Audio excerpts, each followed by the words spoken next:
Hello YouTube, this is EverythingTechnology, and today I'm doing a collaboration with my friend Apps on Fire. So check out his channel, it's going to be down in the description, and it's going to be about our top smartphones. So the way we're going to be doing this video is I'm going to do my top 2 smartphones, and Apps on Fire is going to do his top 2 smartphones, and it's going to equal up to 4 top smartphones. So anyway, let's get started.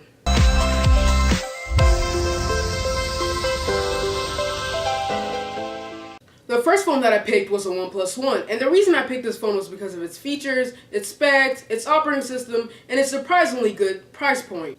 The phone runs a custom version of Cyanogen Mod, and at the same time, Cyanogen Mod is a custom version of stock Android. Some new features that Cyanogen Mod 11S has to offer is a new redesigned gallery app and camera app, and a new theme engine. The new camera interface no longer looks like something that was potentially tacked together from other pieces. And instead, it looks like it was designed with usability and functionality in the mind. The gallery app will put photos front and center, grouping them by location and time into appropriate album and support of social media. Finally, the themes engine has completely been rewritten, with 5 months of design work going into this project. In addition to being the default operating system of the OnePlus One, Cyanogen Mod 11S will also be available for other devices that are right now running Cyanogen Mod 11. Although we're not sure when it will happen. Some features that the OnePlus One had to offer was wake-up gestures, was the ability to, when your screen is on sleep mode, you could be able to draw like a certain shape or something just to launch an app and perform different types of tasks. Another feature was a screencast app. It pretty much allows you to record what's on your screen without having to root your device. Also, changing from on-screen and off-screen buttons. The last feature is voice gestures, which allows you to wake up your device when it's on sleep mode by saying a certain phrase, which will open Google Now and you could ask it a certain question that you want. The phone has a Qualcomm Snapdragon 801, which is clocked at 2.5 GHz quad core, with an Adreno 330 GPU.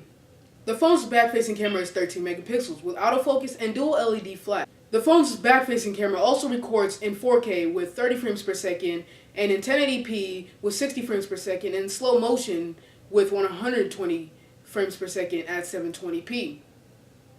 And it also has optical image stabilization.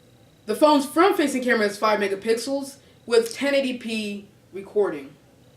The phone comes with 2 different variants. One is 16 gigabytes and the other one is 64 gigabytes. The 16 gigs comes in silk white with starting point of 300, and the 64 comes with sandstone black with the starting point of 350. And this is not on contract, this is off contract, and that's why I said it has a surprisingly good price point.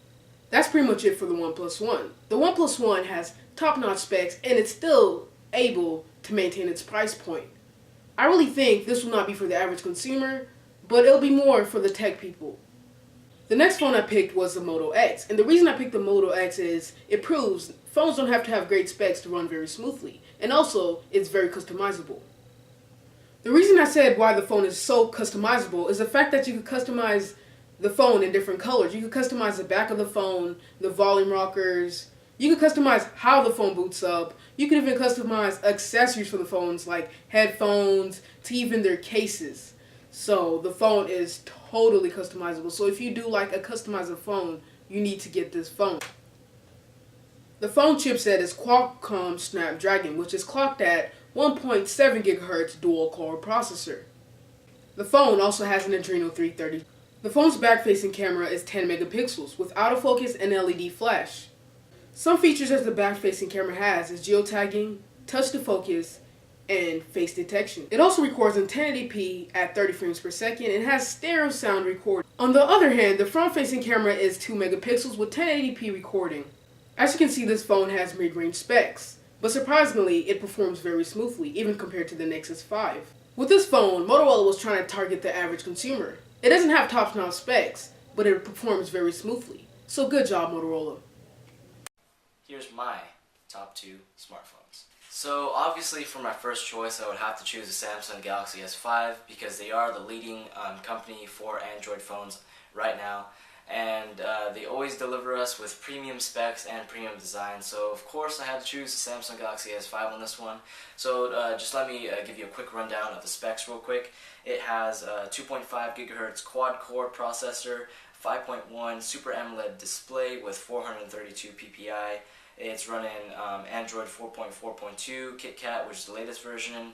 Has 2 gigs of RAM, it has a storage capacity of 16 gigabytes or a 32 gigabyte version. But with a micro SD card slot, you could go up to 128 gigabytes. And it has NFC, Bluetooth 4.0, USB 3.0, and it has a 2800 milliamp battery, and its camera is 16 megapixel for the back and 2 megapixels for the front. So, of course, with these specs, you could tell that they are one of the top specs of any Android phone right now, and that's what you can expect from Samsung. They'll always give you the top specifications for their phones every single year. So that's why I chose this phone. Major props to Samsung for always delivering us one of the best and anticipated smartphones every single year. So now let's move on to my second. So for my second choice, I had to give it to the HTC One M8 because mainly of its design. Its design is really why you would want to buy this phone. It has a sleek aluminum body design, and it's really appealing to the eye. So major props to HTC for always delivering that really great design and also offering one of the best specs out there in a phone. So let me run down the specs real quick with you guys. It's running a 5.0 inch 1080p display with 441 ppi. It has a back-facing camera of 4 megapixels and a front-facing camera of 5 megapixels. And it's running a 2.3 gigahertz quad-core Snapdragon 801 processor.